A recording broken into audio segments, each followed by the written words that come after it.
Let's see who show up, Gizmo.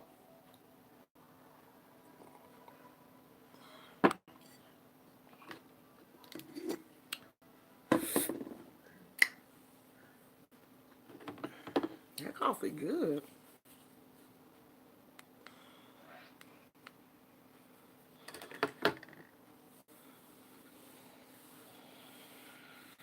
Ooh, it's cold. I want to turn the heater on. Who is that? Hey, Chris. Hey, Kristen. Hey, Leah. Hey, girl. Hey, Leah. I missed that whole movie. I hope it come back on. Y'all know how HBO be repeating stuff. So I hope it come back. Did anybody see the fight last night? Lord have mercy, Jesus. That fight had me all twisted up last night. Hey, Phyllis. Hey, Deborah. Hey, Kristen. Um, my my brother-in-law, my brother-in-law loves uh the fights, and they always have the fights over there. So we went over there last night. Wilder and Fury. I think that's who it was. Girl, you got the boxing. Yeah, the boxing. Y'all know I'm not. I used to really be into boxing when I was young. Like I used to love Muhammad Ali and all them old school boxers, George Foreman and all of them. Um, but I can't take it at my age now. I just can't do it. I can't do it, girl. That when he was hitting that boy, I was like, oh Lord, oh. I was the only. I seemed like I was the only one that was thoroughly concerned about this boy getting hurt, especially when his ear started bleeding. Oh Lord, it just took me out. I know my husband was sick of me because I kept grabbing him and oh Jesus, I was calling on the Lord. I was praying for that child. I was like, I'm too sensitive.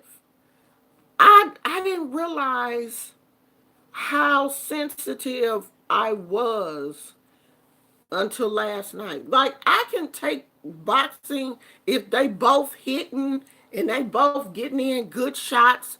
But if one person is really getting beat up and they bleeding, like his lip was all swole, his ear, oh my God, his ear was bleeding and it had like puffed up and stuff. And he just seemed like he wasn't gonna make it. And I was, throw the towel! Throw the towel! Jesus, what is they doing? And then the referee finally stopped the fight. Because you could tell he wasn't gonna make it. He had just took too many punches. He couldn't even defend himself. He couldn't even, it had got to the point where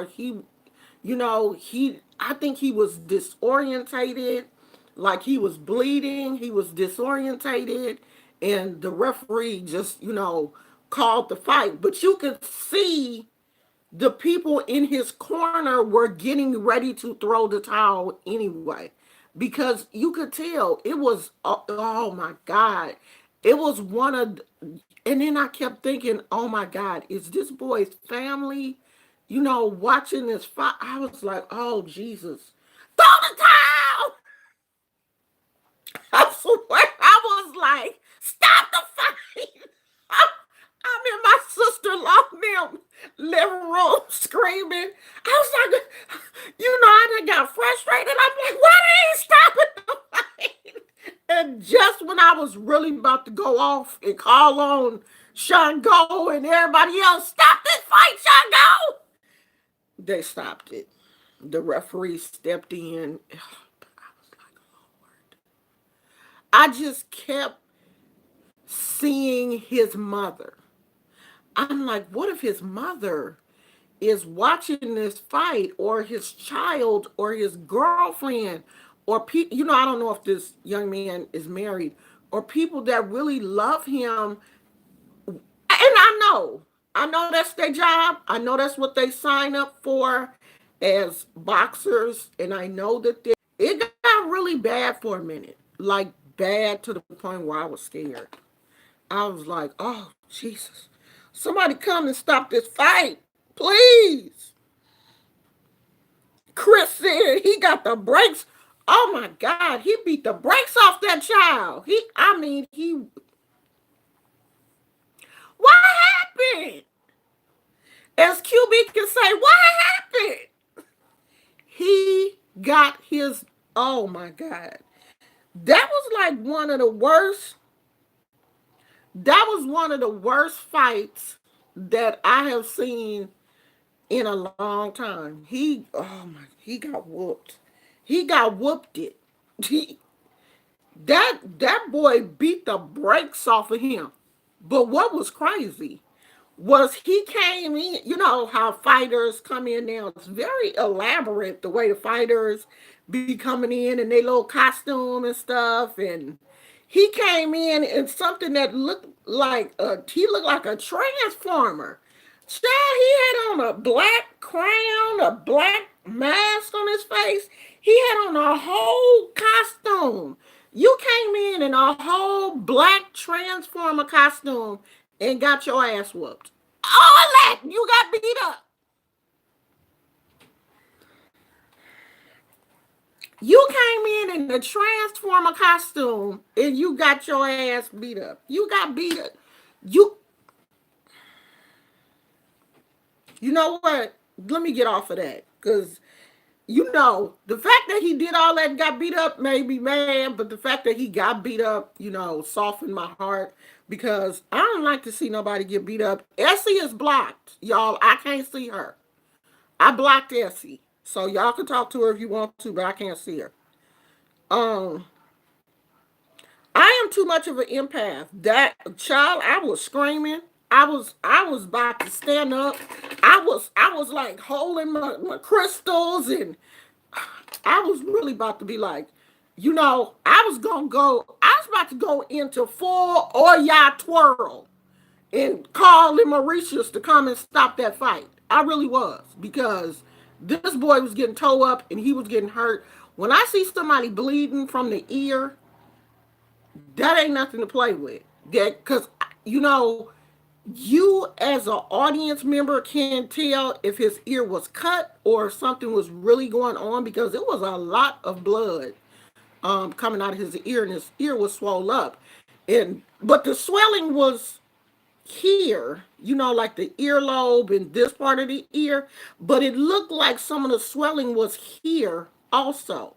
And as a medical professional, you start to think, okay, is this something going on, inside? Has he suffered eardrum, is his eardrum ruptured? Because he did take a lot of hits here. You can actually rupture someone's eardrum and your eardrum will bleed. And if he has a ruptured eardrum, if one of those bones break in here, that stuff can, cause you to have some problems with your brain. You can have a whole bunch of swelling behind your ear, throw off your balance and everything. And that's what seemed like was going on with him. He really did seem like he was having a hard time with balance. I was thinking, okay, his eardrum could be ruptured. And I was just like, why are they not stopping this fight? Why did they let him come back out after he had, the bell had rung? They had sat him down. People in the corner looked in his ear. They were, dapping his ear. Heck of blood was on the cotton where they was, trying to clean his ear out. And I'm like, y'all ain't looking hard enough. Look in his ear. Is his eardrum ruptured? They cleaned him up, put some ice on the back of his neck, and put you doing the ice like that, and let him go back out and fight again. So when he went back out for that ring, he was too dizzy. He couldn't even keep, he kept kind of like, you could tell he was going like this to try to get his hand. I was like, stop the fight. This boy can't fight. And that's when I was about to go off. Seriously. I was, and the me, oh my God, it was so horrible. Okay, we about to transition. Y'all, we lost B. Smith yesterday. B. Smith passed away. I think they said after a 7-year bout with Alzheimer's. I want y'all to stop saying Alzheimer's because it's not Alzheimer's.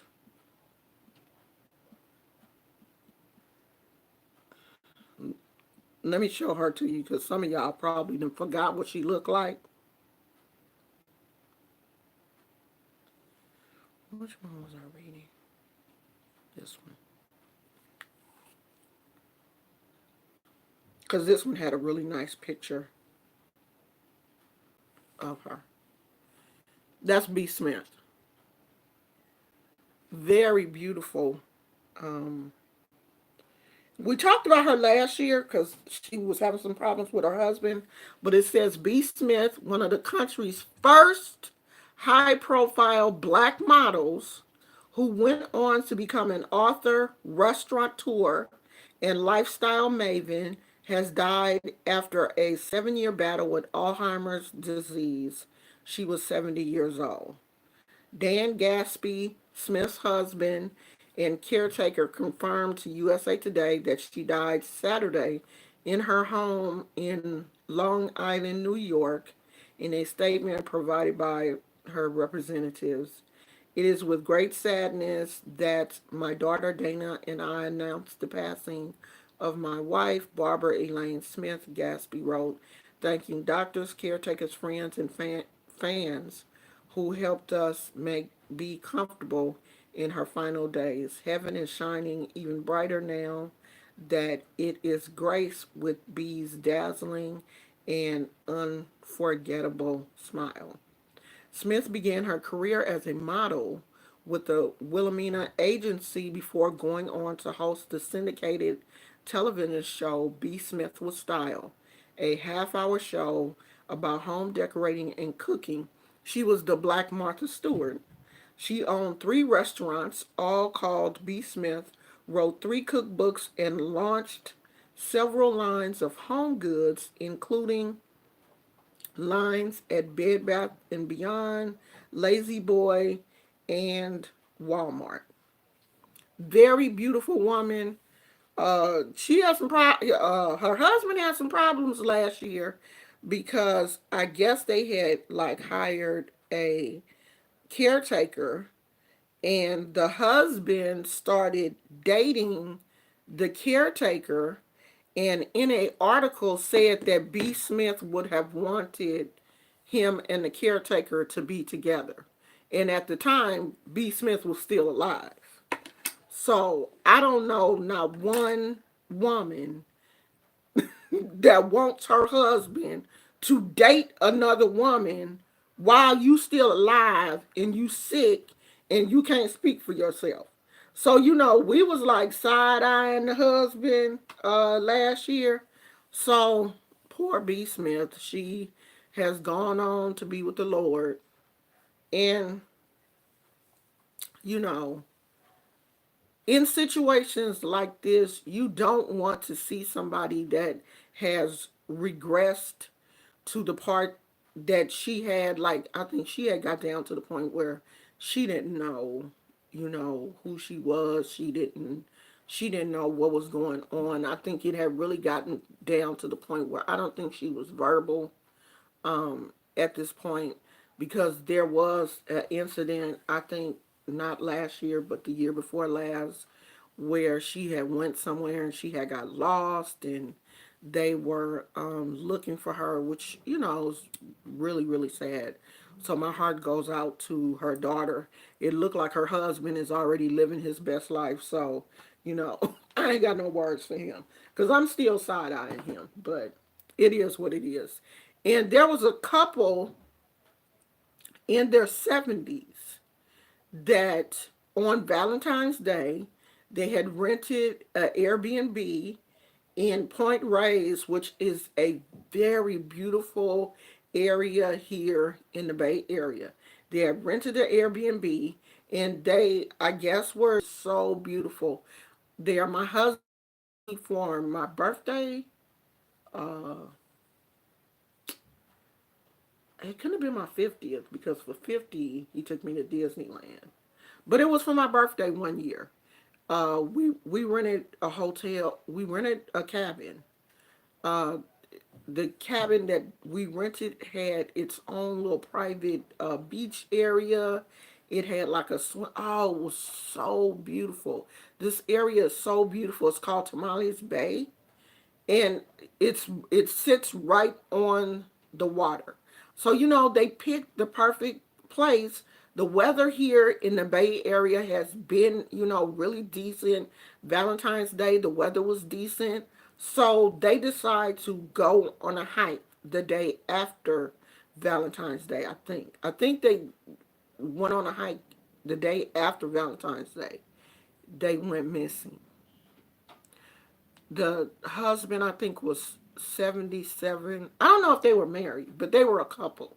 I think he was 77 and she was 72. They went on a hike. It got dark and they got lost. They just found them yesterday. They had been looking everywhere. They, had brought out the diving team thinking that maybe they some kind of way had fell in the bay. So they had brought out the diving team. They spent one day looking in the bay, trying to see were they in there. Because, their car and everything was at the Airbnb. So, you know, they weren't there. They left everything. Like, I think the Airbnb people let them in, let the police in. So they saw that their credit cards, the woman's purse, everything was at the Airbnb, the car, everything. So, the son, I guess, was the one that called the police and said that they had to have been missing because he hadn't heard from them. I was so relieved when they found those people alive yesterday. Um, they said that the guy was kind of like a survivalist or something, and they found a stream, and so they were able to drink water. So they did have water. They have been missing since the 15th. So um they were able to drink water. I don't know if they had snacks or, you know, whatever. But these were older people. These were people in their 70s. You're not no spring chicken in your 70s. And they said, a couple of nights it did drop down. It did get a little chilly. So when they found them, they was cold, but they were alive.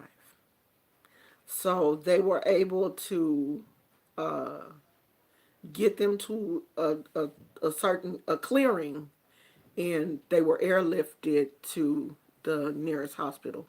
But that, those type of stories really, really make me feel good because I was like, oh, Lord Jesus, please find these people. Because I hate when kids, their son was grown, but still, that's his daddy. He want his daddy. You know what I mean? You want to know. You want to know what happened to your family members.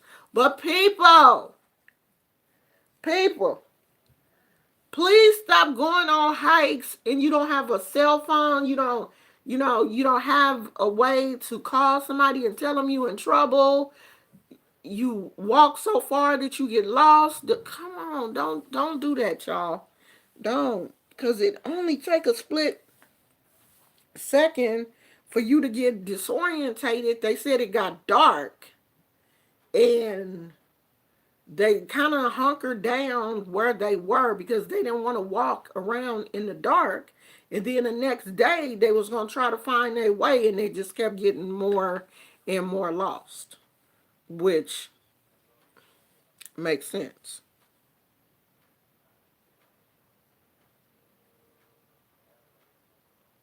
So I want to, and Willa, oh yeah, Willona died. Yeah, we talked about Willona. We talked about Willona last week. So yeah, and the guy from the Monkees. I don't know if y'all used to be singing to put anybody down. I used to love that show when I was little.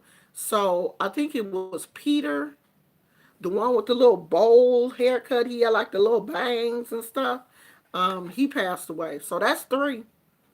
You know that y'all be saying that death comes in threes.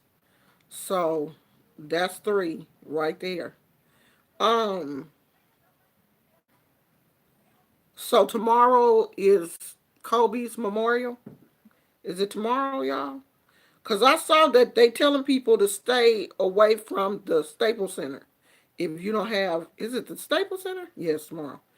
They saying if you don't have tickets, don't come. So, um, y'all don't go over there if you ain't got no tickets. But I'm pretty sure people were hoping that they would put a jumbotron out or whatever for people that weren't able to get in to see it, that people could, stand around on the outside to see it. But I saw an article where it says they're asking people that don't have tickets not to come. So I don't know, y'all. I ain't gonna be there. I'm in Oakland, and that's in Los Angeles. I mean, y'all know people gonna show up, so they better put some barriers up or something if they don't want people to show up. Hey, Miss Gifted and Anointed Hands of Various Vlogs 43. Girl, is your uh is your channel name long enough? Sweetness? Okay, child. Now let's get into the real get down that I wanted to talk about. So I don't know if you guys heard of this situation, but the other day, a young lady posted a video on Facebook, I think, where she outed these DL men. And the next day, was it the next day? I think the next day, after she had went live on Facebook, she passed away. She was in a car accident and there was a shooting that resulted in her passing. She didn't make it. I mean, it was a looked like the car she was in looks like she was shot. The car she was in hit some other cars and stuff, and she didn't make it. So this has sparked some very interesting conversations between the LGBTQIA community and women and straight people. So it's hard for me to believe that we live in a society where people justify people getting killed. I just got to say it, YouTube. I know that this video will probably be demonetized. Killed. Okay? Because that's basically what happened. Someone shot her, and then she had a car accident because she was driving. Some people are saying that it was because of that video that she posted, but there's a plot twist. Plot twist! Y'all know I like to say that. Neek at Night, who is a YouTube content creator, She has over 100,000 subscribers. Posted a video from the young lady, the deceased young lady's Facebook page, where she has been getting into it with other people in the area where she lives. Some of those people were speculating, why there hadn't been an arrest made in her case. And now we see that these two down low individuals that she outed on Facebook are not the only people that this young lady has been fucking with. But this is the thing right here. I was watching Armand Wiggins' video yesterday. He made two videos about the subject. And in all of his videos, he is disrespecting this woman, calling her a bunch of bees, saying stuff like black women are nasty, we are disease carriers, basically saying stuff like we are the ones that are carrying HIV, and it's not the fault of the down low men, it's the fault of the black woman, because black women are nasty. And when he was young, when he was in middle school, he got with because Armand is gay. When he was in middle school, he got with a black woman, but it was something going on with her coochie, and he couldn't deal with that, and that was why he turned to men. Huh? And was getting mad at every black woman that said something in his comment section about down low men. I can understand. I am all for the LGBT community taking up for themselves, but I'm gonna take up for the black woman. That's what I'm going to always do. And y'all know how I get when men be talking about black women. It irks my whole entire soul. Okay? Because see, if these down low men wasn't out here being down low and standing in their truth, a lot of this spread of disease wouldn't be going on. So instead of being who you really are and being honest about your situation, you out here lying to women, to men, to everybody. Just stand in your truth. If you gay, you gay.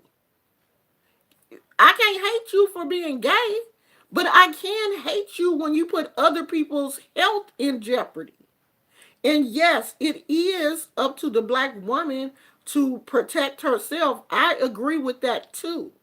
But if you are in hypothetical, because I've seen this happen, you are in a committed relationship. You are married to this man. So, of course, you are in a committed relationship. What reason would you have to wear condoms with your husband? Who knows that your husband is out there on the down low having sex with men behind your back, but coming home sleeping with you like there's no problem? That's where my problem is.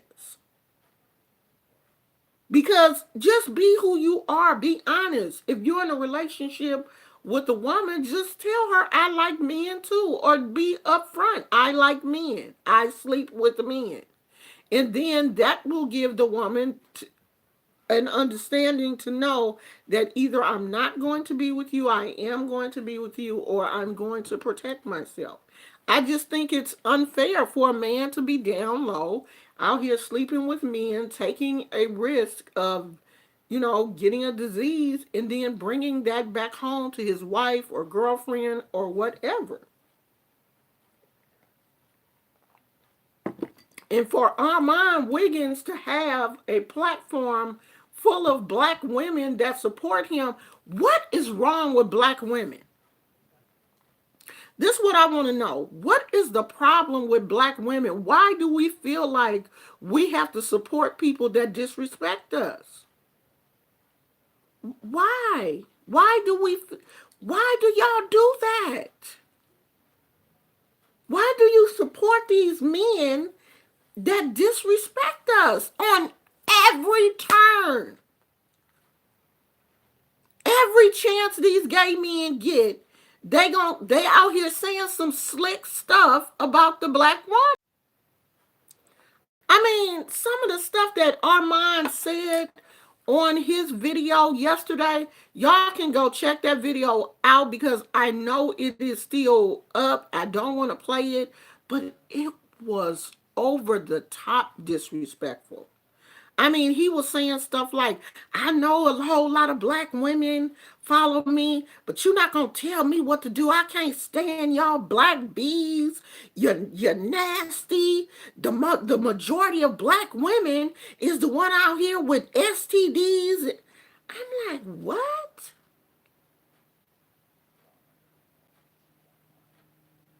What? The highest population of HIV is gay men.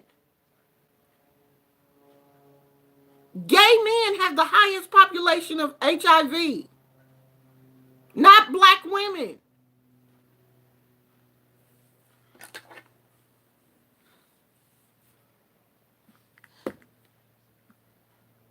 Let me find the stats.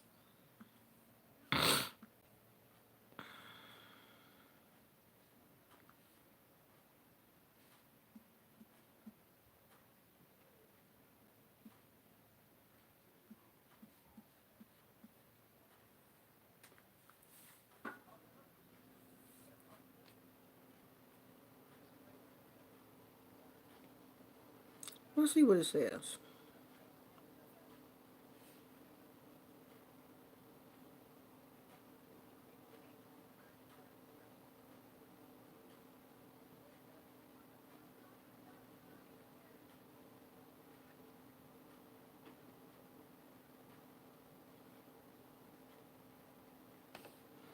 Okay, that one didn't break it down. Let me see.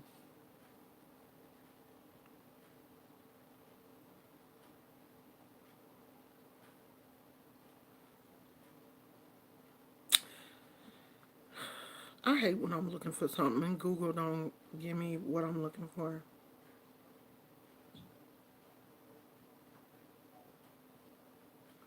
Is this it?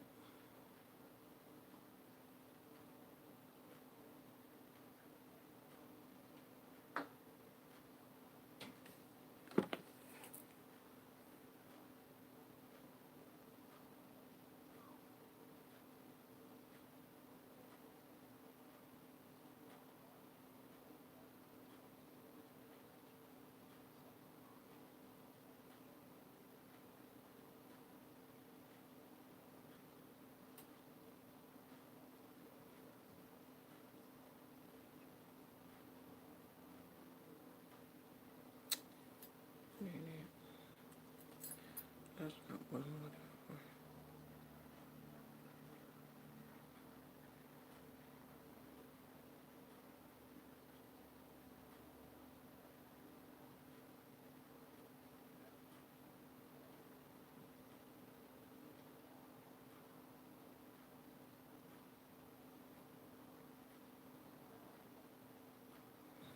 Oh gosh, the stats are huge for blacks.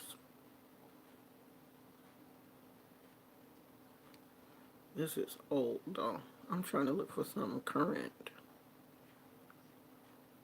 It is huge for black men. San Francisco. Let me see. That's cases.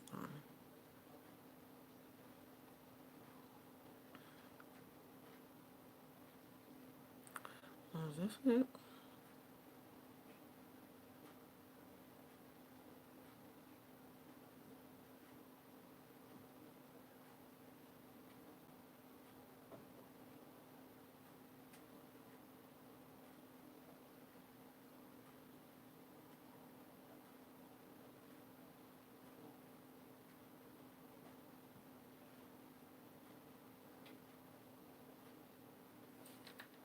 I want to see one of the things where they show the difference between men and women, because a lot of the majority of these are just men. I saw one that showed the HIV stats for men and women. Um, how are women getting HIV? How are we getting it? Let me just look up women.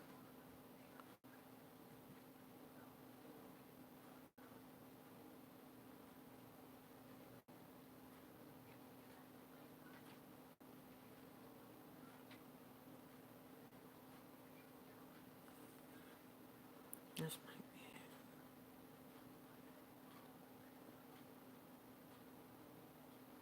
We ain't just we're not just it's not just popping up on us.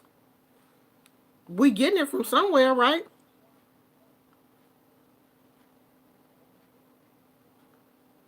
And I just feel like if men would be honest and not out here lying about what they're doing,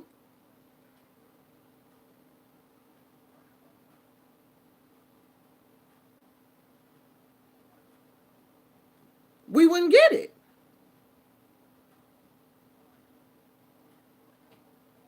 It says, though HIV diagnoses among women have declined in recent years, more than 7,000 women received an HIV diagnosis in the United States in dependent areas in 2017.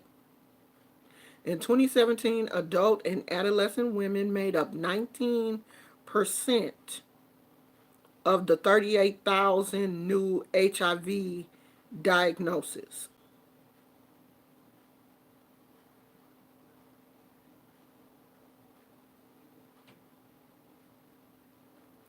But black people are still at 59% of people who carry the HIV diagnosis.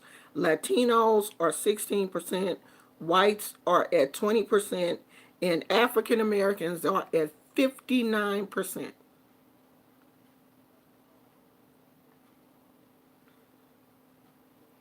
59%.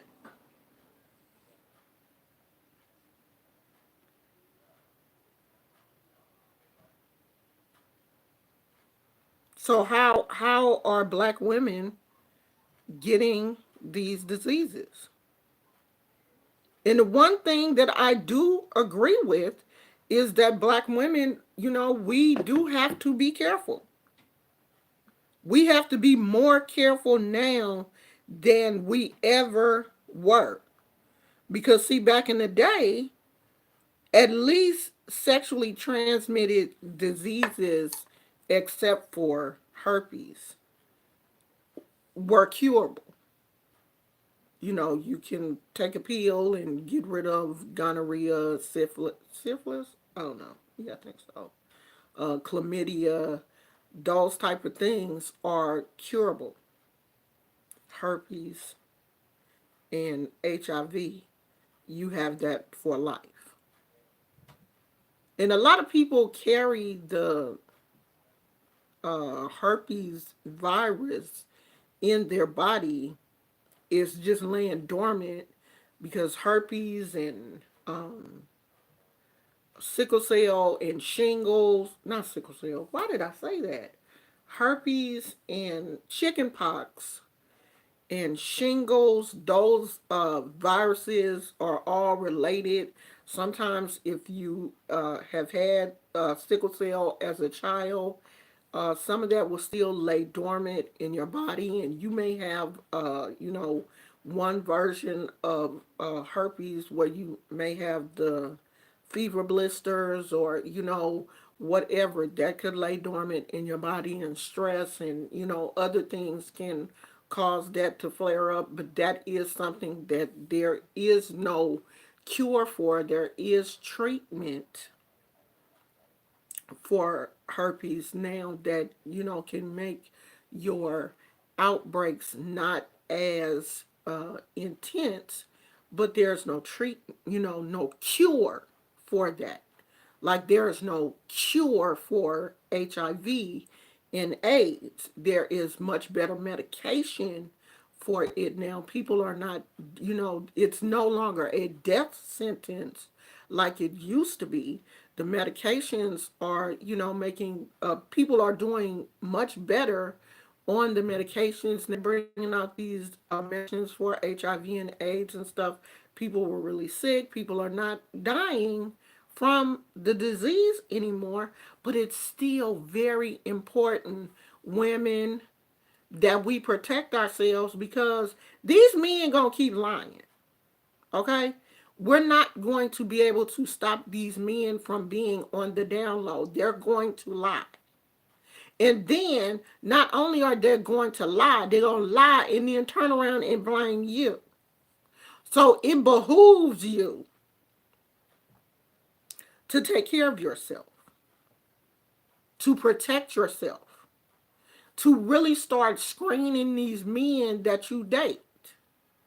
If you dating a man and he is afraid to go and get a HIV test or go and get himself checked out, go and get a test for STDs and all of that kind of stuff, something ain't right. Something is not right.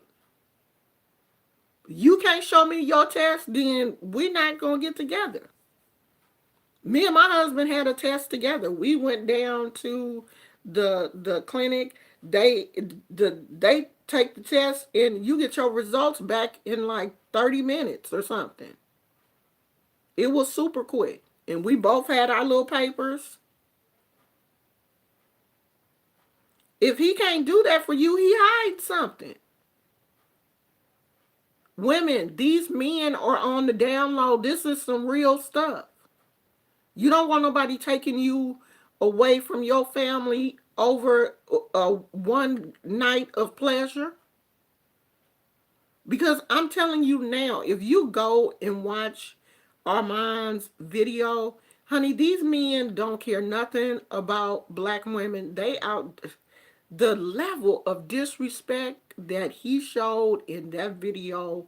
He should have got up the next morning with only the gay people that support him still supporting him. It should not be no black women over there.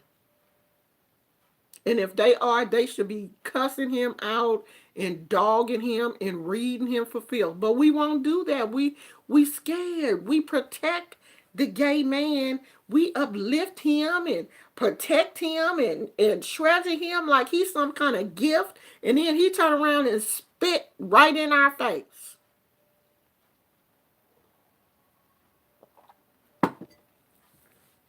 They don't like you, girl. Why y'all coddling these men? Jay Wilson the same way. The only reason why he does what he does is because he got a whole bunch of women over there giving him money and stuff. And probably laughing and talking about how stupid you are to the rest of his gay friends. Oh, these women on YouTube, they heckin' stupid blood. They be giving me money and everything. I don't want none of them stinky coochie women. That's how they talk about you. Soon as they get mad at you, they want to talk about you up under your clothes, but they want to dress like you, get their nails done, wear a wig, wear makeup, and everything. But soon as they get mad at you, yo, stinky coochie hoe, I can't stand that hoe. Oh, now I'm a hoe. Oh, I'm a hoe today, huh? That's them. But y'all like it. Let me go get my slippers.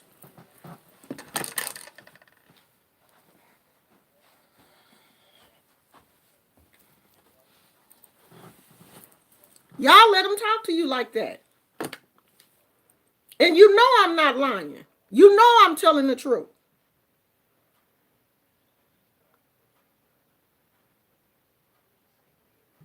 You know I'm telling the truth. I don't understand it. And I know a lot of people that I that are subscribed to me probably don't watch these type of people, but I watch a little bit of everybody because I do want to see what people are doing. I do want to see what people are saying, you know, because it's real. We all in this community.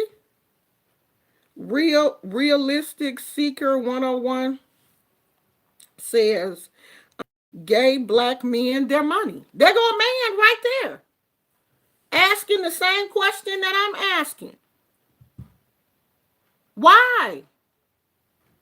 Why do y'all uplift these gay men and give them money? What is wrong with y'all? They don't respect you at all. They talk about you like a dog every chance they get.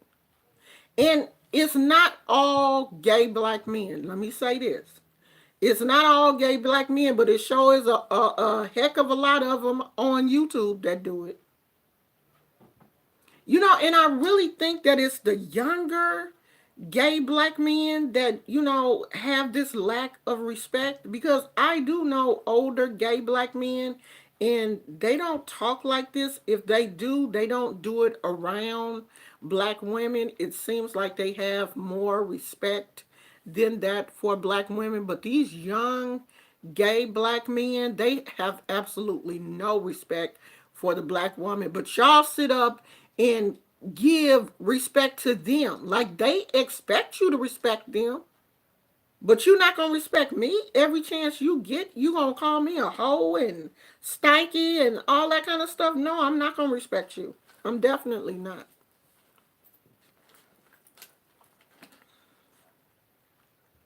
Gwen Star. Oh, I heard about what he said. I don't watch him. I don't watch him on a regular basis either. But because he was talking about that situation with the young lady that was killed allegedly, in which I don't think that those down low guys killed her. With her track record, anybody could have killed her. That could have been anybody, because she seems to, you know, have gotten into altercations with people other than the guys that she outed on her video. So, you know, but Armand is so angry at her because she did what she did, that he is calling her all type of disrespectful names and everything. What someone says about you out their mouth does not give you the right to take their life. And I don't understand how we as people don't value, like we have totally lost the value of life. I'm going to kill you because you said something that I don't like. So I'm going to kill you. I'm literally going to take your life because you said something that I don't like. And other people are online justifying what happened to this woman. You know, Armand is saying stuff like, well, you know, yes, she shouldn't be dead, but that's what you get when you do stuff like that. Huh? What? And I know that, you know, drug dealers and, you know, people who are really about that life live a different life than, you know, I have ever lived. And I've never understood that life. Like, I grew up in the projects. So I've seen drug dealers. You know, was almost in a shooting when I was a teenager. I've been around gunshots and, you know, all of that kind of stuff. But I never understood it. That something so stupid is worth taking someone's life. I just never understood it.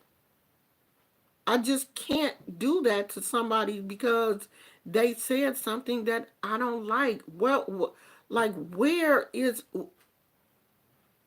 did we lose our humanity?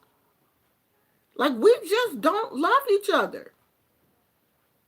There is such a disconnect with people now. We get so angry. Like, I read comments in people's chat, like, people get super. I don't understand it. I don't understand it. Yeah, Phoenix, they were saying that those two men were cousins. The two men that she found were cousins. The wrench said, I think he means having morals is not rewarded in society anymore. It's not. It's not. We have lost our moral compass. Like, we don't. We a lot of people, they just don't have morals. They don't think about the other person. They don't even think about the consequences of their actions. If I do this, this is going to put me in jail. I'm going to be locked up. A lot of people, they don't even care. They don't care about getting locked up. They don't care about nothing at this point. Oh, if I get locked up, oh well, but at least I took her out or whatever. And that's crazy. No, we do not love each other and we do not have any conscience about how we treat each other. Gay black men are very angry, bitter people. I used to be them, but I healed. And honey, you hit the nail on the head. When I was listening to Armand's video yesterday, the only thing I could say was, who hurt him? Who hurt him?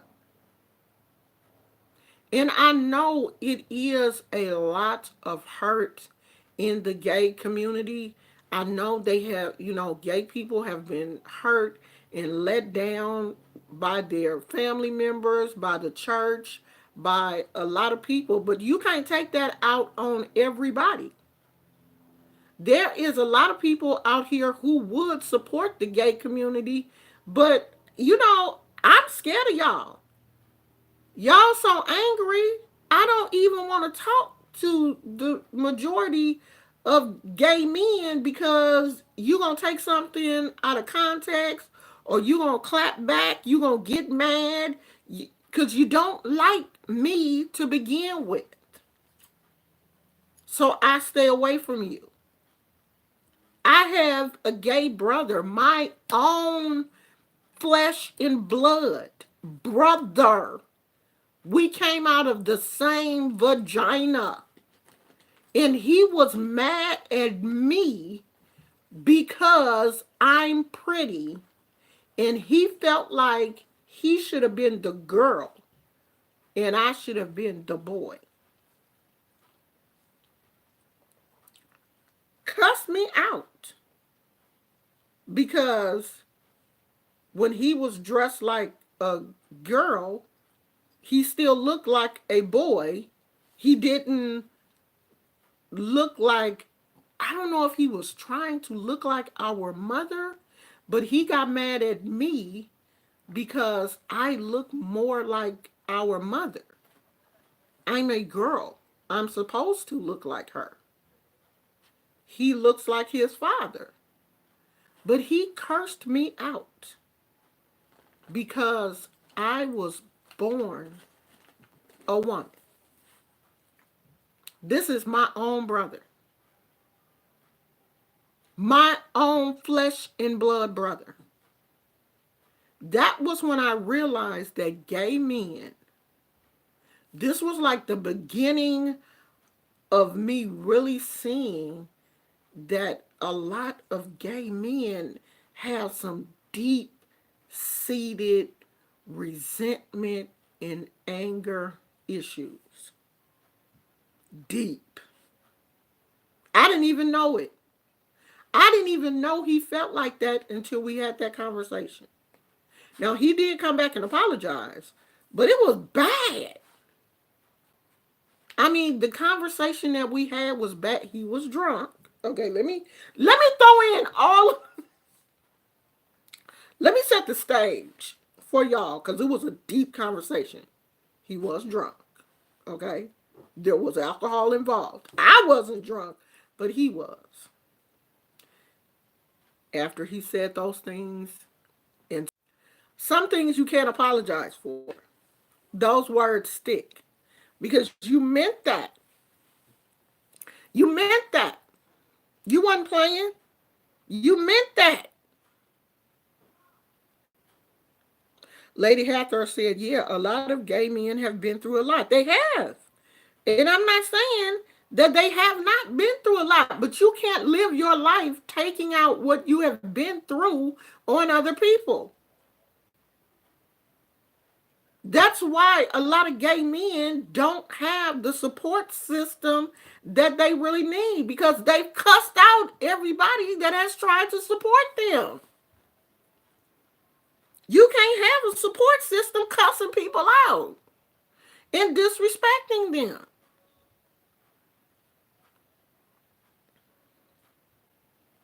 Phoenix Blue said, I had an early pre-op trans girl harass me at work, but would make certain comments about how dainty and delicate I was in mannerisms. I thought it was weird. That's the thing. They are very jealous of stuff that we have naturally. I'm naturally feminine. You know what I mean? This is just how I am naturally. I naturally have soft features. I'm a woman. This is how I was born.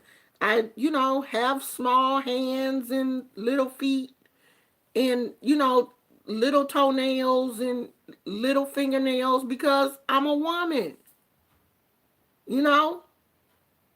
So I got a little, I've always had broad shoulders though. That is one thing that has always um, irritated me about my body is the fact that I have, really broad shoulders for a woman. Like I've always liked women who have um, little bitty tiny shoulders. I don't have little tiny shoulders. I have really big arms for a woman. But I'm still real feminine. I'm soft looking. My brother is, his features are male. Even when he shaves, you can still kind of see that kind of like 5 o'clock shadowy. You know how men look when they shave? Like sometimes their skin is not going to be as smooth as ours. I don't grow hair on my face except for that one little rogue chin hair that I'll be having that's gray. But I pluck that out and it's all good. But I couldn't grow a beard if I tried because I'm a woman. I'm a woman. Now you may call me ugly, fat, stanky coochie, whatever, but I'm still a woman.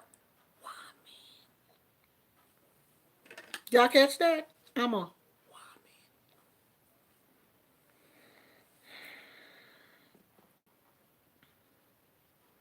Lady Hathor said a lot of female models have broad shoulders though. No, because I think those are shoulder pads. Don't they be putting like pads on? I don't know. That's one thing that has always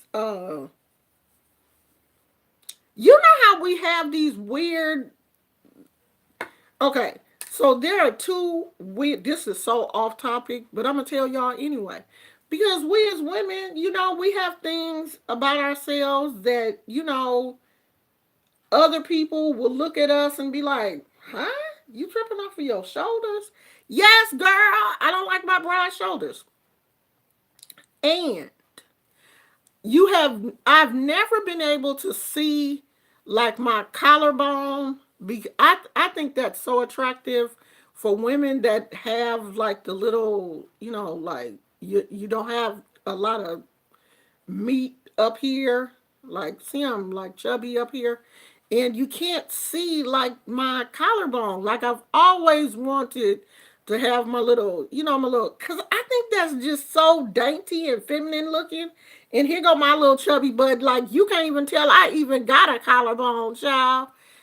I've always wanted the dang collarbone thing. It ain't. All have certain things about our body that we wish was different. I love who I am. I've always loved being a woman. I've never, even the bad parts about being a woman, your monthly cycle and how difficult that is to go through, and it's just, oh God, painful and all of that kind of stuff. But it still didn't make me want to be anything other than a woman. Okay? So I cannot imagine what it feels like to be born, to live in a body that you don't want or that you don't feel comfortable in. I understand that there are so many people that live like that. But don't take your unhappiness and frustrations out on people who are living a life that they enjoy. Okay? And if you're gay and you have all these anger issues and frustrations and you're unhappy and this ain't right and I hate women because I hate my mama and my grandmama tried to drive me to church and they tried to pray the gay out of me and all of this kind of stuff, then you need to find you a therapist to talk to so you can get over some of those issues and not be taking that out on other people, because you would probably have a lot more people loving on you and supporting you if you would stop calling people stanky coochie hoes and stuff, because that's a way to push people away quickly. But y'all women, some of y'all so used to being in toxic relationships, you don't even know when people hate you. Like what this man was saying was flat out hatred.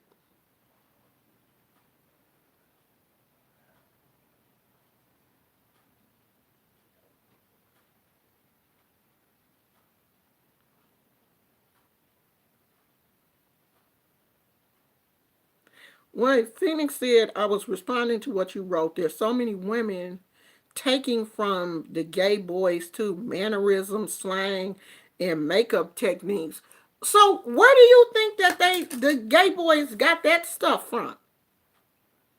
Where do you think that they got that from? The feminine mannerisms, where did they get that from? From the women. They didn't come up with that. Their feminine mannerisms are exaggerated female mannerisms. Where that come from? Those are exaggerated female mannerisms. The purses, the heels, the eyelashes, the makeup. Where does that come from? Men didn't used to wear makeup. That's stuff that they have picked up from women. In the 80s, you didn't see too many men. In the 80s, the only men that wore makeup in dresses and stuff were drag queens. Where were they getting their style from? Pantyhose, high heels. They had to go into the women's department to purchase that stuff. So please get it out your head that women are taking from these gay men. We started this. We wear dresses. Women ain't copying off of these men. Don't let these men fool you. Ooh, that's one thing that irks the heck out of me. When people say that, oh, well, it's the women taking from these gay boys. Taking what? You out here emulating us. You wearing women's clothes because, right now, there are designers who are making gender neutral clothing. But the majority of these dresses and tights and heels and all of this stuff that these men are wearing comes from the women's section. Okay? Because there's no gay section in stores. The majority of stores have men, women, like teenagers, boys, and girls. When you go to the clothing aisle, men on one side, and then boys and girls.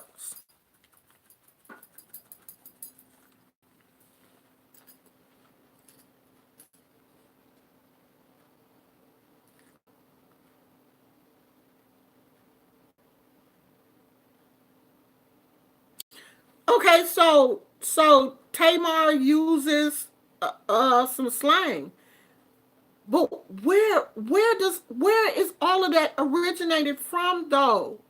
Do you not understand that? Where does it all originate from? Your copying of women. But hey, if y'all want to believe that the gay boys then created their whole style, then you go on and run with that. But honey, it's people out here who have seen this whole look. I'm 55 years old. Okay? I have seen this whole entire gay movement progress. I have been here long enough to watch this whole thing unfold. I have seen gay men in the closet. Okay? I have been alive long enough to know when there were no gay men out in the open, especially not at churches. And you didn't see no gay men. If they were gay, they still presented themselves as a man. They may have been feminine, but as far as dressing, they still presented as a man. At church and stuff, they would still wear suits. You knew they was gay. You knew the choir director was gay, but he still presented as a man. Now, I have seen the progression of men, the more feminine men, slowly progress to where we are now, with men being more comfortable wearing dresses or gender blending, wearing feminine tops or, tights or shorts or high heel, women's heels, dressing in the women's department and clothes being more gender neutral. I have seen the whole gamut. So, what these gay boys are doing is basically replicating or trying to replicate women. They're wearing the wigs, the makeup, but who taught them how to do makeup? Where did they, get makeup from? Their fathers wasn't wearing no makeup. They were probably watching their mother, their sisters, their aunties. They didn't just wake up doing makeup. They had to learn it from somebody. That's what I'm saying.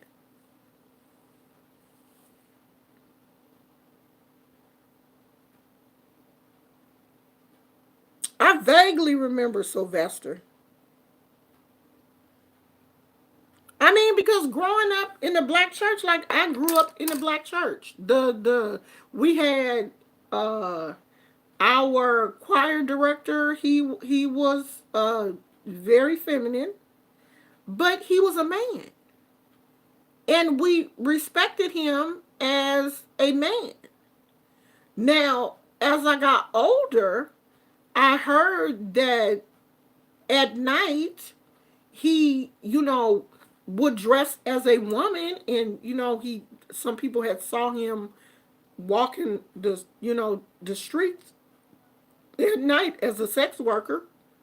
But when he came to church, he always had on a suit, because that's in the 80s and the 90s. That was, how gay men still presented, even if they were feminine, they still presented themselves as a man. And we have progressed to the point and become more progressive as a nation to, accept people in this. I don't care how you dress. I really don't. Do what you do. You know what I mean? If it makes you feel good, a man, if it makes him feel good to dress like a unicorn, hey, I'm all for it. Be a unicorn. I'ma love you for that. But what makes me mad is when then you go and disrespect me because I'm out here dressed like a unicorn, and you mad at me because my unicorn horns is shining more than yours. Don't get an attitude with me. You be your unicorn over there and let me be a unicorn over here. That's my only issue. I don't care what a man do. I don't care who he is. I don't care who he love. But don't put me down and you out here at the same place that I am buying clothes. Don't do it. Cause if you gonna disrespect me, then I'm gonna have a problem with you. There's a guy on Instagram. Let me see if I can find him. Dang, I don't even know what his name is. Um, Let me see if I can find him.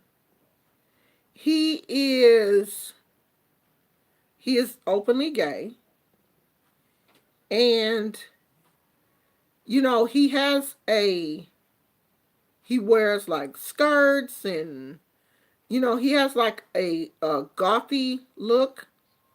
He is a white guy, and he always has like a lot of makeup, but it's like more of a it's not a pastel goth. I'm not sure what they call it, but I really like him. When I find his picture on Instagram, I'll post it to my community wall. I mean, I just love the fact that he don't care about other people. He just dresses the way he wants to dress. He wears skirts. He wears like his gothy, um, like it's not pastel goth. I'm not really sure what it is, but I've always wanted to, get into like the real gothy kind of, not the dark goth, but the bright color like gothy scene. I can't find it right now, but if I find it, I'll show you guys his picture. But I just like the fact that he is so secure in who he is as a person. He posts his pictures. He don't really care about what other people think about him. And I really like that. Like, I like men that, are really proud of what they do and secure in who they are and don't have to cuss other people out and disrespect other people and put other people down to be secure in who they are. Now, those are the type of gay people that I like. Because if you out here disrespecting black women, then I'm sorry, I just don't have no love for you. I don't. And I'm not going to. And I am going to talk about you because I had somebody tell me, I really like your channel, but can you not talk about stuff that I'm going to talk about whatever I want to talk about? Because everything in this world is not positive. I like to talk about real issues. And if you on that only want to talk about positive tip, when you see certain videos that I post, just don't watch them. If you so positive, then just don't watch that video. Because I'm going to talk about whatever I choose to talk about. And this is what I want to talk about.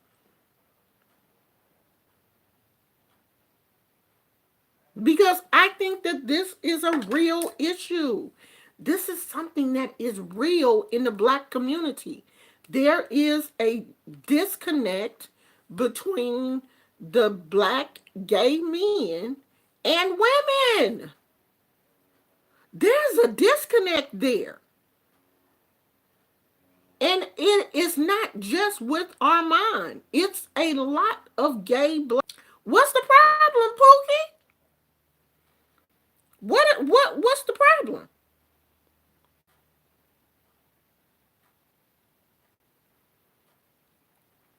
And the thing is they can't say what the problem is without getting mad and wanting to cuss you out. How am I gonna help you if you can't talk?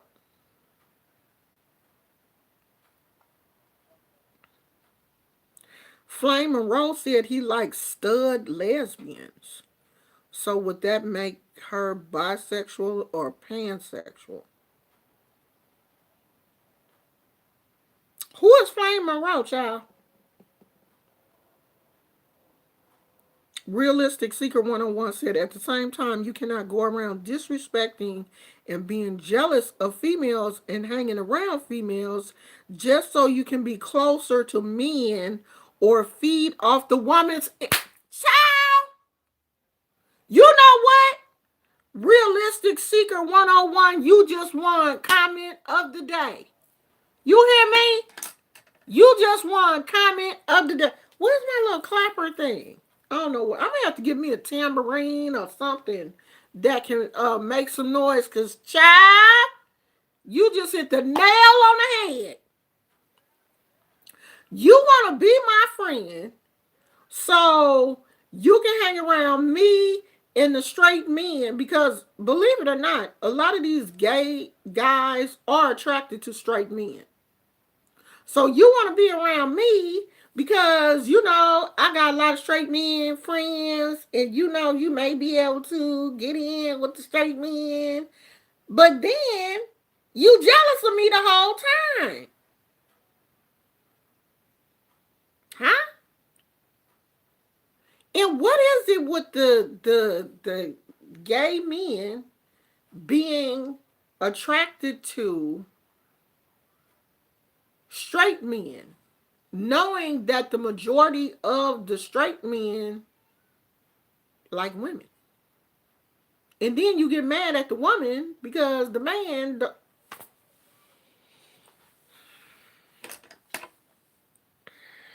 You know what? This is a deep conversation. I would do the call ins, but I don't feel like it. We can do the call ins tomorrow. He says he's trans sometimes and drag queen others, so I don't even know. Who, child? Who y'all talking about?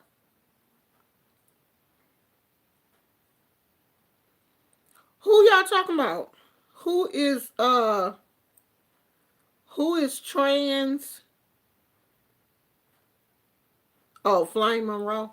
Which one is Flame Monroe? Now y'all making wait a minute, who is this? Oh, Brianna. Which one is Flame Monroe? Let me go see. Cause Flame Monroe make YouTube videos too, right? I'm looking.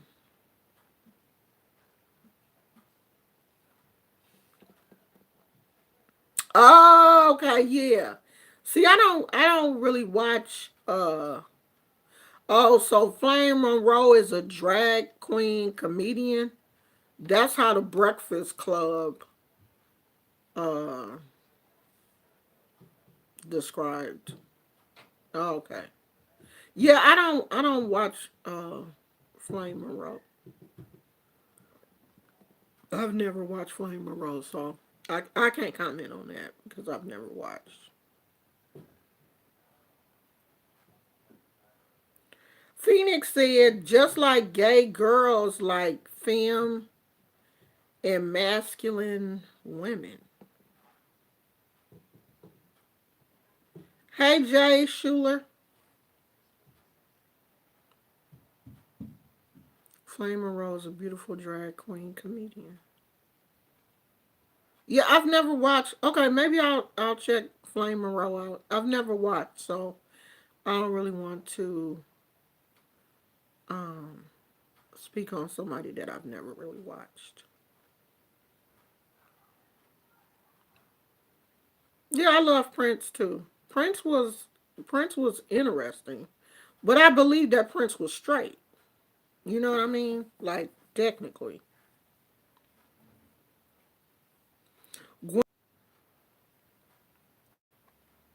you better say that, Gwen. Gwen said, "Don't get out of pocket with me. Don't you do it."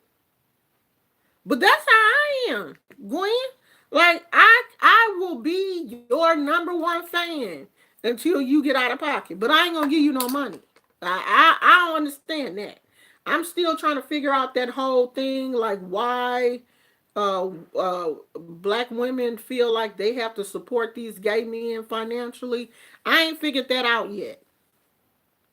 I'm not gonna give you a dime. And I will support you until you start showing me signs that deep down you got some issues with black women. Because even Jay Wilson has, said some little things like, black women are nitpicking and always, fuss. But the bulk of your subscribers are black women. We nitpicking. We always nagging. That's why I can't be in a relationship with a black woman because they always nagging and nitpicking. Anybody you get in a relationship with is gonna be asking you questions and wanting to know what's going on and where you going and all of this kind of stuff. If you in a relationship with that person, they want to know what's up. It's not just the black woman. It's anybody you in a relationship with. Like I can't just get up in the morning and leave my house at 5 o'clock, put on my get my purse and put on my coat and shoes and just walk out the door at 5 o'clock in the morning without my husband saying, where you going, babe? That's not nagging, that's concern. So if my husband is doing something out of character, I'm not nagging. I'm just trying to figure out what's going, where you going? My husband had to work today, and he said he had told me last week that they had changed his schedule, but I didn't remember. Then he reminded me again yesterday. He was like, I got to work tomorrow. And I was like, really? And he was like, yeah, I told you last week that they had changed the schedule, and I had to, um, he had to work today because usually he's off on the weekends. So, okay, you got to work. So I'm not calling his job to make sure just because he's doing something that is, off his regular schedule. I'm not like calling his job to make sure he's there. As a matter of fact, he called me around 10 o'clock and was like, what you doing? You still in the bed? Get out that bed, girl, playing around with me and stuff. He at work. That's not nagging. Anybody you in a relationship with is going to question you, man, woman, cat, dog. It don't matter. Just say you're not attracted to women. You don't have to say women are naggers, women are this, women stank, and all of that kind of stuff, just say you're not attracted to women. That's all you got to say. I don't want to be in a relationship with a woman. End the conversation.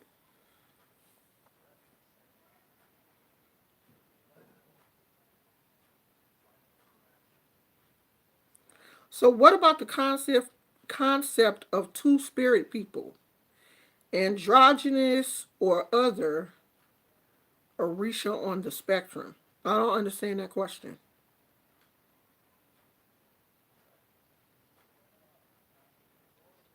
We Because we don't have two spirits. We only have one. We have one spirit, and that's the spirit that we were born with. So what we choose to do with our lives after birth is different. The Orishas see us as who we were born. So if you were born male, they see you as male. If you were born female, they see you as female because they see your spirit, not who you choose to look like on the outside. And they do say that Oshun does have a special love for gay men. There are a lot of gay men who are children of Oshun Orishas. But then again, you have to look at the fact that the majority, the female Orishas are not, you know, timid and ultra feminine, like, all of that stuff, the pictures that they paint Oshun to be ultra feminine and everything. The female Orishas still have a lot of power and, what we would consider masculine energy and strong energy and forceful energy that, could be associated also with a man. But a man who has feminine energy and, who some people consider uh, androgynous or whatever, you're still a man. At the end of the day, on a cellular level, you're still a man. There are no two spirits. You are born with one spirit. Now, you may choose to alter your outward appearance, but you do not alter your spirit, just like you don't alter your DNA. Okay? People who have sex change, they don't alter their DNA. You may alter your hormones, but on a cellular level, you are what you came into this world as. On a spiritual level, you are what you came into this world as. There are no two spirits.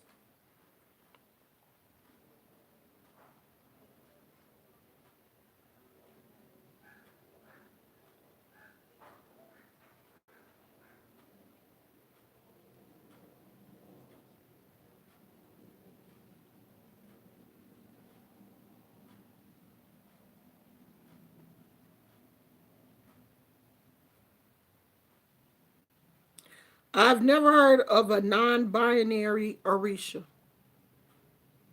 Never. When you get made, you will not get made to a gay Orisha. Now, maybe you're not saying it right. There are there are see, when you get into that kind of stuff, then you might as well have a gay god or a non-binary god. Now, we look at God, some people call God feminine, she, or he, depending on how you choose to label the creator. Some people say that God shouldn't even be a gender. If that's what you're saying, I understand that. but there is no non-binary Orisha. The Orishas may have feminine and masculine traits. Like there are sides of Oshun that people may assume is masculine because it's more aggressive, but Oshun is a feminine Orisha. So I'm not really understanding. I'm not understanding what you're saying. Oshun is not the most popular Orisha. All of the Orishas are on the same level. Oshun is not the most popular Orisha. Y'all need to stop doing that. Obatala is the head. Oshun is below Obatala. Oshun is actually one of the younger Orishas. She is considered people's the baby sister. She is not the most popular. Oshun is the baby. They look at her like the baby sister. Obatala is the father. He is at the when you get crowned, Obatala, you will always put him at the top. You're not going to put Oshun at the top of Obatala. You're not going to do that. So that's not true. People who, really respect this religion and really practice the religion the way it is supposed to, do not pick one Orisha over the other. That's like saying, oh, I like Jesus more than I like God, or Jesus is above God. It doesn't work like that. So when I see people saying that, I have to, I have to correct you because that's not true.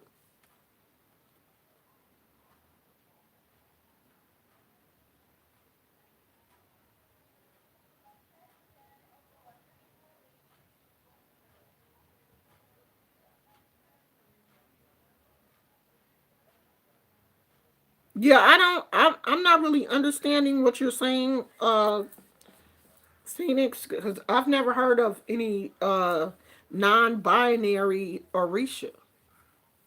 I haven't heard of that. Elegwa is a man. Ogun is a man. Oya is a woman. Oshun is a woman. Shango is a man.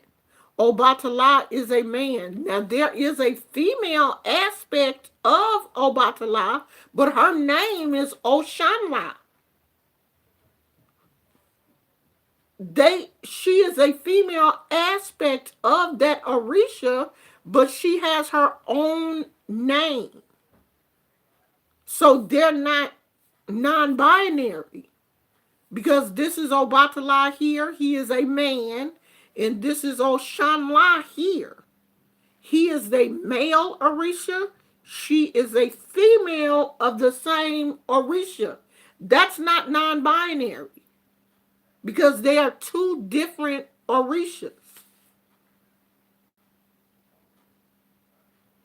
A man can be made to Oshun, but he is a man made to Oshun. He is not oh, well, I'm a gay Oshun. No, no.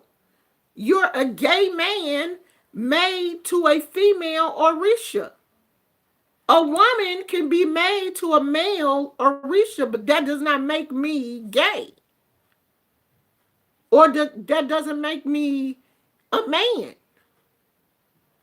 Because Oshun is my mother, Elegwa is my father. So that don't make me a man because Elegwa is my father, Orisha. Does that make sense? It's two different Orishas. Obatala and Oshanla, male, female. Same Orisha, but the male aspect and the female aspect is totally different. But it's the same Orisha. I hope that makes sense.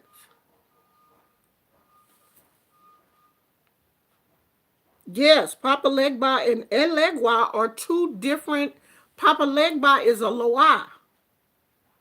Elegua is an Orisha.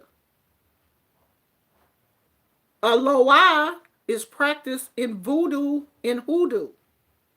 Orishas are practiced in Santeria, Ifa, the Yoruba tradition. Two totally different religions.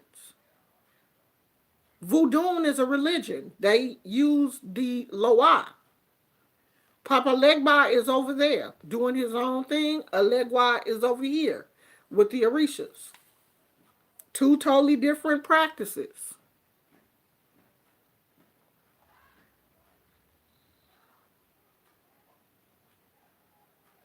That's why I told people be careful when you out here messing with these Orishas and these Loas and you don't know nothing about them. I don't practice voodoo. I've told you guys that before. I practice a little bit of, I do a little hoodoo, but voodoo is totally different. I don't, get off into the loas like that because I don't have a clear understanding of voodoo. I've never been initiated into voodoo, and when I went to get scratched in Palo, the stuff that and you haven't researched and you don't know anybody that can really help you get into that, leave it alone. It ain't for you. Things that I have not researched and I haven't really delved into and did a lot of studying of, I don't mess with. These are real spirits. Okay? These Loa, they don't play. The Loa a little bit more intense than the Orishas. That's why I stick with Oshun and Shango and Oya and Elegua. That's kind of, and Obatala. That's why I mess with them. Because they're a little bit more loving and lenient than the Loa. The Loa, that's some serious stuff. I don't mess with them.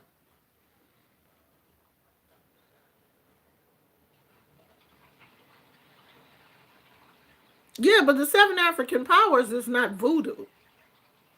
That's not voodoo. That's not considered voodoo.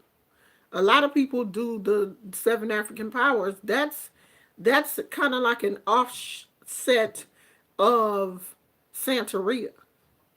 That's not even considered voodoo because that's dealing with the Orishas. The Loa and the Orishas are different. So anybody can do the seven African powers because that's not voodoo.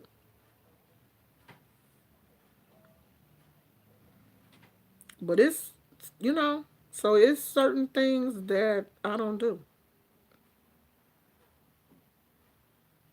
because I'm one of those type of people that if I'm gonna do something, I want to do it correctly. I don't want to just be out here, just running up on stuff that I don't really know anything about or know a lot about. I've been initiated into Ifa and Santeria, and that's what I stick with. Will you give a lesson on the Orisha on who's who? You can go back to my playlist. There are many a lesson on there. Go to my channel. Go to the playlist. And there are 7 videos there. It is called Orisha Teachings. There are 7 videos there. Let's see. Who is.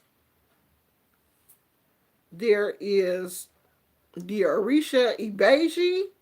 There is an Orisha class. There is a talk about Oya. There's 2 about Oya. There's one about Ochosi. There's one about Oshun, and I'm not really sure who this one is. But there are what, 7 videos. Uh, one is 15 minutes, an hour. This one about Oya is kind of short. There is another one on Oya. It's an hour long. Ochosi is an hour, and Oshun is an hour. So I put those videos in playlists. So it would be easier for you to go to my channel and just pull those videos up. There are hour-long teachings on the Orishas where I show the book and everything that I am coming from. So you're going to have to go back and, look at some of those videos if you are new or subscriber to the channel, because I'm not going to go back over stuff that I have already put out. Realistic Seeker 101, I agree. I do not mess around with the spirits until I know those spirits are going to be receptive or aligned to my spirit. And that is a very good thing to do. Phoenix Blue said there's a whole lot of Orishas. But just because there are a whole lot of Orishas don't mean that you're supposed to work with all of those Orishas. That's why they narrow it down. When you get your Elekes, you need them. They will step forward and tell your godmother or whoever, hey, it's something that I need to work with this person with or help this person. When I was going through a bout of depression, when I was in my 30s or 40s or whatever, I went through a bout of anxiety and depression. And at that time, a Lokun came forward, and a Lokun is the Orisha that is at the deep, dark depths of the ocean. And a Lokun usually comes forward with people who have depression and anxiety. He will come forward because he wants to remove that depression from you and take it down to the ocean, to the darkest, deepest parts of the ocean, so that that stuff can't, resurface itself again. Like if you really want to get rid of something, if you like really want to like cry and release, the ocean is the best place to go. Any uh, area of moving water is the best place to go, because Yemaya is going to be there. Oshun is going to be there to gather up your tears. And if they have to, take them to a Lokun so he can come and just really remove that depression and sadness from you. That is his job. But we are not supposed to be out here grasping for every Orisha that is in this world. We will never, ever have a relationship with all of the Orishas. We're not supposed to. If an Orisha needs you, they will come and search you out. You don't have to go out here searching for these Orishas and grasping on to these Orishas. If they need you, they'll come for you. Okay? So it could be a million Orishas. And it is a lot of Orishas. Like, we will never know and be able to understand how many Orishas it is, because it's so many of them. And there's no reason for you to get caught up on how many Orishas it is. Just, honor the ones that your godmother tells you that you're supposed to honor, which is the 5 that you receive your Elekes for.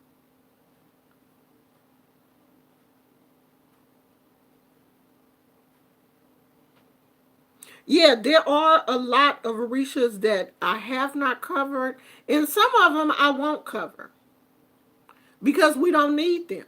You know what I mean? Like, I tried to cover the 5 main Orishas that you will deal with if you get, when you come into this religion and you get initiated. I tried to cover all of them, but some of the other ones that you probably won't even deal with, I tried not to cover because it's just too much information and people get overwhelmed, and I don't want that.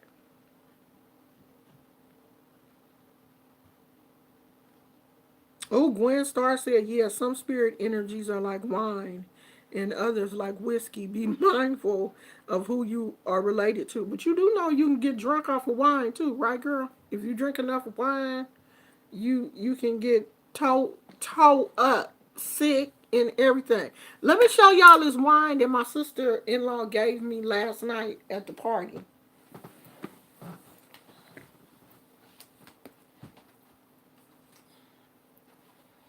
You what you looking at? You ain't getting no wine, child. You all looking like you about to.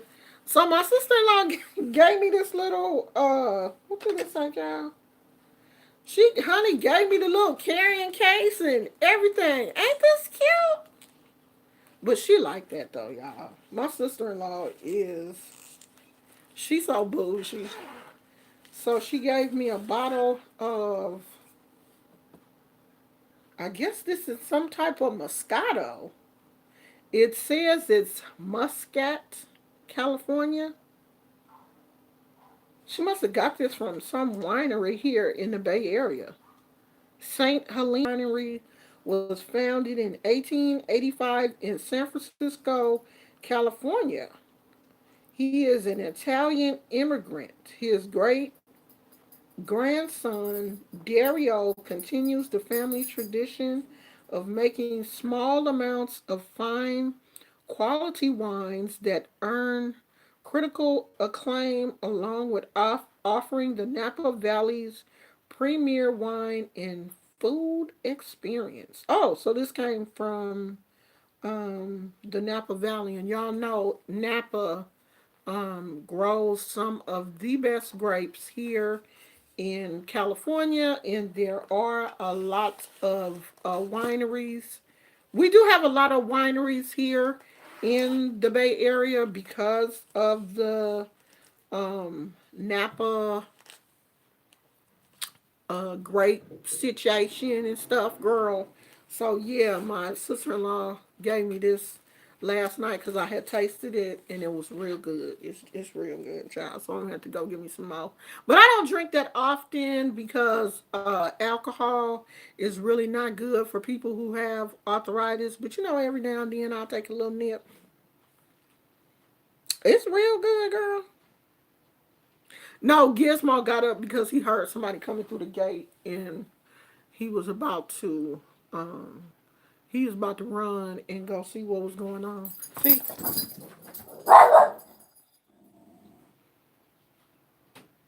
come here, Gizmo. Gizmo, come here. Come here. Don't you jump like that again. Y'all see he got his harness on today because I took his little bad butt out to use the bathroom this morning, right? And some guys was out there working on the on a car that had been sitting out there.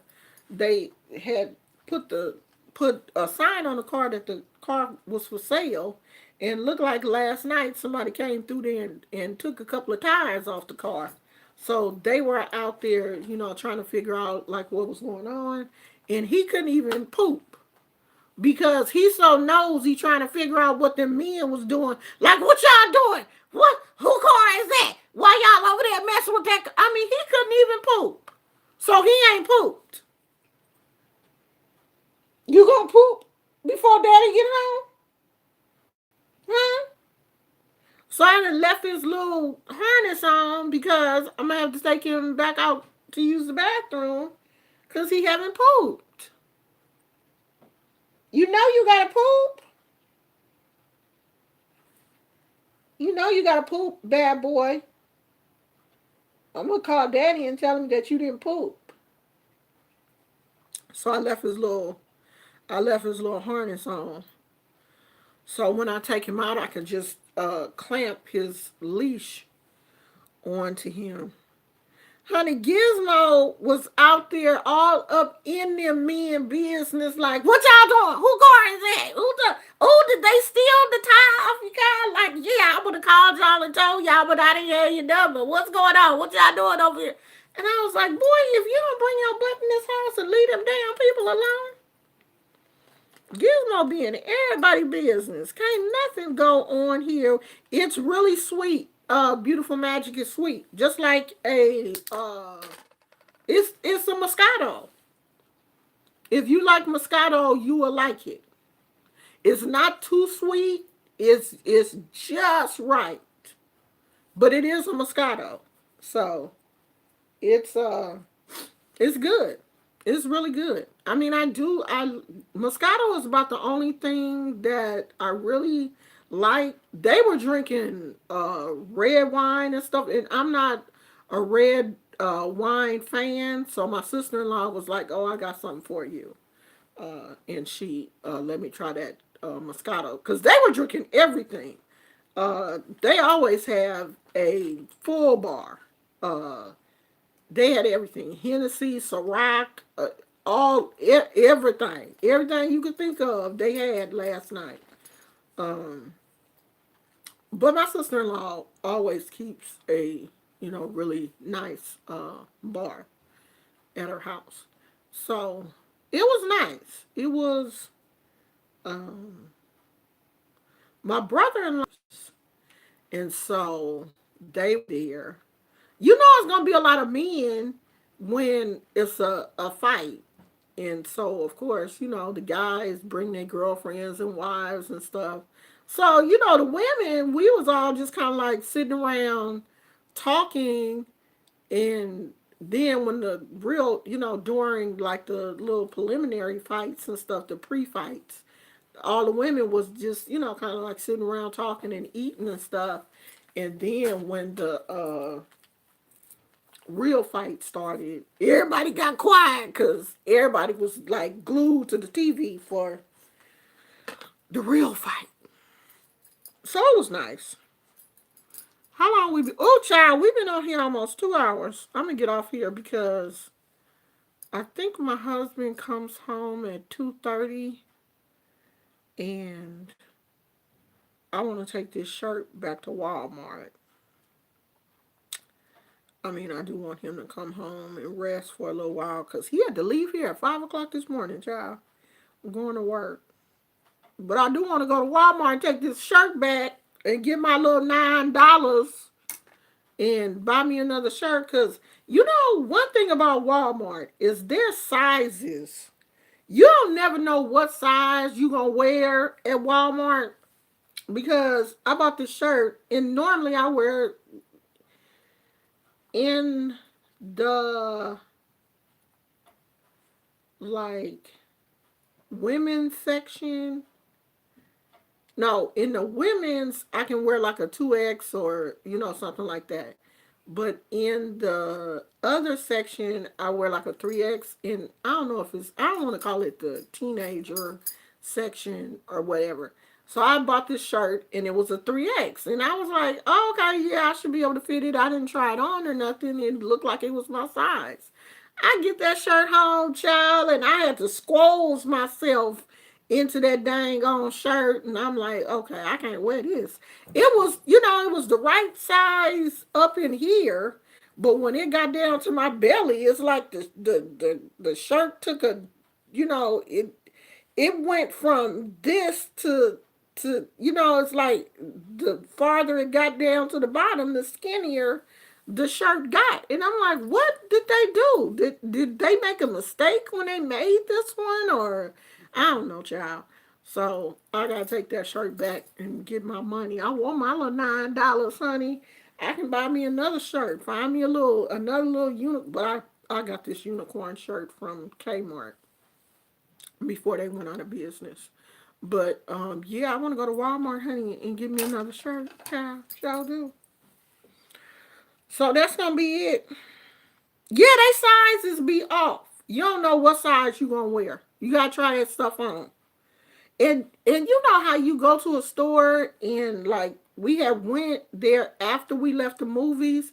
And you know, when you done already been out, the last thing you want to do is go in the dressing room, take off your clothes, try on something, take that off, put your clothes back on, and you done already been out all day. Like, that's the last thing you want to do. You look at the size, it's a 3X. I ought to be able to wear that. Let's go home. And I get that dang on thing home, and the thing was too small. All right, y'all. Y'all enjoy the rest of y'all day. Hopefully, I won't be back. Well, I probably won't um be back. But tomorrow we're gonna do a call in, and if you guys want me to, I will kind of go over the kind of Orisha thing again, but it'll just be like, like little bits and pieces. It won't be like a complete um Orisha thing. It'll just be like the bits and pieces. Maybe I'll talk about the seven African powers, because we didn't make it that far. Maybe we'll talk about that, because that is one thing that I didn't talk about. How you can just combine those orishas together and just work with the seven African powers instead of trying to pick one particular orisha to work with. Maybe we'll talk about that, because we didn't go into that part. Okay? So that sounds like a good yeah. Because Wednesday I probably won't be here, because my husband, since he had to work today, he's going to be off Wednesday.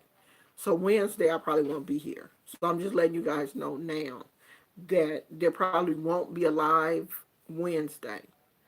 So tomorrow we'll talk about that. Okay. You want to say goodbye? Come say goodbye. Come say goodbye, baddie. Shake it. Say goodbye. Tell everybody bye. Say I love you. Oh, your little thing is kind of loose. You need to be tightened up. Yeah, it's kind of loose. I'll tighten that up on you. Shake it. They over here. Gizmo. They over here. They right there. Poor Bob. They said bye, boo boo. Okay, y'all. I love you. Talk to you later. Bye.